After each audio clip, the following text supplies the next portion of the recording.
America is in crisis. We have an inept leader who is weak, he is delusional, and maybe even worse, he's uninformed.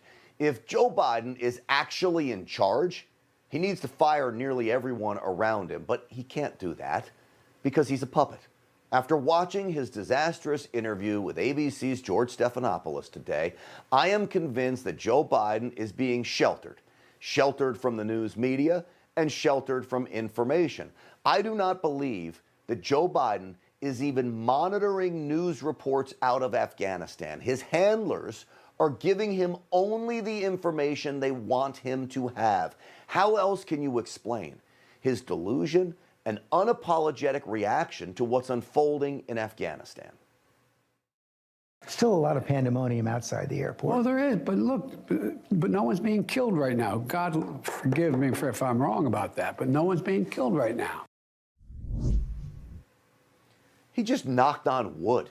That's not a commander-in-chief, knock on wood, I pray no one's being killed. Plus, he's wrong. Reports are the Taliban killed at least 7 people. That number is growing outside the airport. And don't forget about those poor souls who fell from the sky trying to cling to transport planes. And then, Joe Biden, there are thousands of Afghanis who are being executed as we speak. Graphic video is emerging almost by the hour of executions, mostly of women, across Afghanistan. And Joe Biden seems to be oblivious to it all. I actually believe he just might be unaware of what is happening because of those deep state Obama-Clinton loyalists running the White House who are purposefully keeping a mentally struggling Joe Biden in the dark. How else can you claim this about the airport? What I thought was we have to gain control of this. We have to move this more quickly. We have to move in a way in which we can take control of that airport. And we did. Take control of the airport? Look at this video. Maybe inside the airport gates they're in control, but outside it's absolute chaos and violence. Look at the video. Shots being fired, women and children running for cover. This is not in control. And American citizens still have no way to safely make their way to the airport. There are reports the Taliban jihadists are confiscating American passports when they come across Americans.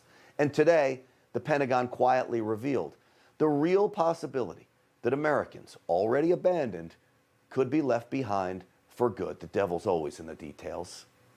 The safe evacuation of as many people as quickly and as safely as possible. We're very focused on making sure we get as many people out as possible and as fast as possible. Do you hear those? As possible. Direct quotes from both of them. They use this on purpose. If you are stranded in Afghanistan, surrounded by terrorists who hate Americans, you don't want to hear as many as possible.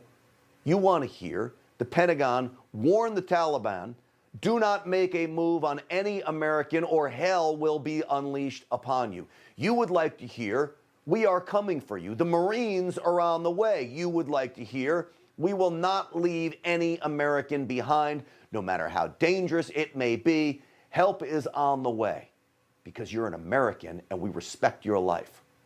The rescue missions is what you want to hear, will not end until every American is safe. But that's not what we got. We didn't hear any of that. Instead, we get this. But the idea that somehow there's a way to have gotten out without chaos ensuing, I don't know how that happens. So no one told, your military advisors did not tell you, no, we should just keep 2,500 troops. It's been a stable situation for the last several years. We can do that. We can continue to do that. No, no one said that to me that I can recall. I can recall, he says. The man can't remember what he had for breakfast. That's the same guy who claims to be calling the shots. I just don't believe it. If you knew chaos would ensue, he just said it, then why didn't you evacuate American civilians long before you pulled our military out and, of course, handed over all our military equipment to the enemy? If any American dies as a result of Team Biden's reckless pullout, Joe Biden should be held accountable as an accessory to murder. And I'm not joking about that. I'm dead serious. Hey, I'm Rob Finnerty. Thanks for watching. If you enjoyed this video, please join the conversation in the comments below. Don't forget to subscribe, too. Hit the bell icon to be alerted to breaking news. And remember, there's a whole lot more on Newsmax TV, America's fastest growing cable news network. Newsmax TV, we're real news for real people.